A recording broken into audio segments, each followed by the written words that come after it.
ଆଜି ଏ ଜାଗା ପ୍ରଭାତୀ ସାହୁ ଆମ ଗାଁର ବାସିନ୍ଦା। ସେ ଜାଗାର ମାଲିକ। ସେ ସରକାରଙ୍କ ଥ୍ରୁରେ ଏ ଜାଗାର ମାପଚୁପ ପାଇଁ ଆଦେଶ ଆଣିଥିଲେ।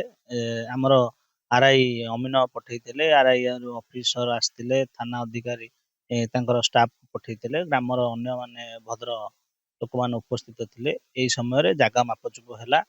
ମାପଚୁପ ହେବା ସମୟରେ ଏଠି ତାଙ୍କ ଜାଗାରେ ଜଣେ ଲୋକ ବହୁତ ଦିନ ହବ ଘର କରିକି ରହିଯାଇଛି।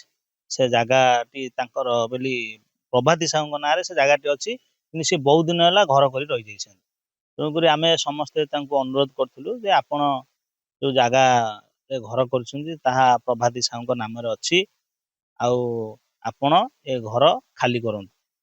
ଆଉ ଦ୍ୱିତୀୟ କଥା ହେଲା, ପ୍ରଭାତୀ ସାହୁଙ୍କ ପରିବାର ତରଫରୁ ତାଙ୍କୁ ସୁଯୋଗ ଦିଆଯାଇଥିଲା ଯେ ଯାହା ଆପଣ ଘର କରିଛନ୍ତି ତାର ଭ୍ୟାଲୁଏସନ ଆମେ ଦବାକୁ ରାଜି ଅଛୁ। ଗଭର୍ଣ୍ଣମେଣ୍ଟ ଭ୍ୟାଲୁଏସନ ଅନୁସାରେ ସେ ଜାଗା ଘର ଛାଡ଼ନ୍ତୁ, କିମ୍ବା ଯେତିକି ଜାଗା ଆପଣ ମାଡ଼ି ବସି ଘର କରିଛନ୍ତି ତାର ମୂଲ୍ୟାଙ୍କନ ଯେତିକିରେ କିଣା ଯାଇଛି ସେଇ ଅନୁସାରେ ତାଙ୍କୁ ପଇସା ଦିଅନ୍ତୁ। ସେ ଉଭୟ ପକ୍ଷ କଥା ହେଲୁ, ସମସ୍ତେ ଉପସ୍ଥିତ ଥିଲେ। ସେ ମନା କଲେ, ଓଲଟା ଭ୍ରମିତ କଲେ ଯେ ଜାଗା ଫର୍ଜରୀ, ଗୋଚର, ଏଇଭଳି ପ୍ରକାର ବୟାନ ଦେଲେ। ତେଣୁକରି ଆମେ ଯେହେତୁ କଥାର ସମାଧାନ ହେଇପାରିଲାନି ଆମେ ଦୁଃଖିତ, କିନ୍ତୁ ଆଇନର ଆଶ୍ରୟ ନେବ ବୋଲି ସମସ୍ତେ ଆମେ ପ୍ରଭାତୀ ସାହୁଙ୍କୁ ଅନୁରୋଧ କରୁଛୁ। ଆମେ ପୂର୍ବରୁ ଏ ଜାଗାର ଓନର ଥିଲୁ। ଆମେ ପ୍ରଭାତୀ ସାହୁଙ୍କୁ ଏ ଜାଗାକୁ ସେଲ୍ କରିଥିଲୁ।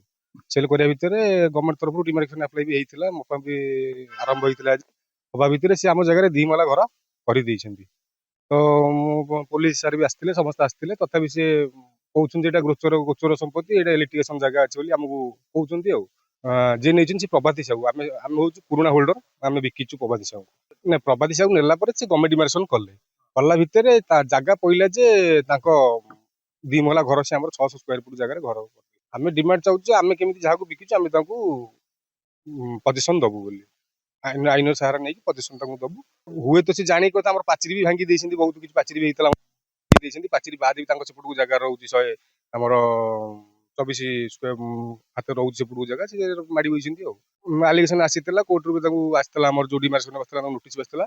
ସେ ଆସୁନଥିଲେ, ଆମେ ତାଙ୍କୁ ଜବରଦସ୍ତି ଡକେଇକି ତାଙ୍କୁ କଥାବାର୍ତ୍ତା କଲୁ। ତଥାପି ସେ ରାଜି ନାହାନ୍ତି। ଆଉ କହୁଛନ୍ତି ଏଇଟା ଲିଟିଗେସନ ଜାଗା, ଏଇଟା ଗୋଚର ଜାଗା, ସରକାର ଜାଗା କହୁଛନ୍ତି। ସେ ଆସୁନାହାନ୍ତି, ସେ ଘର ଭିତରେ ରହୁଛନ୍ତି, ଆସୁନାହାନ୍ତି।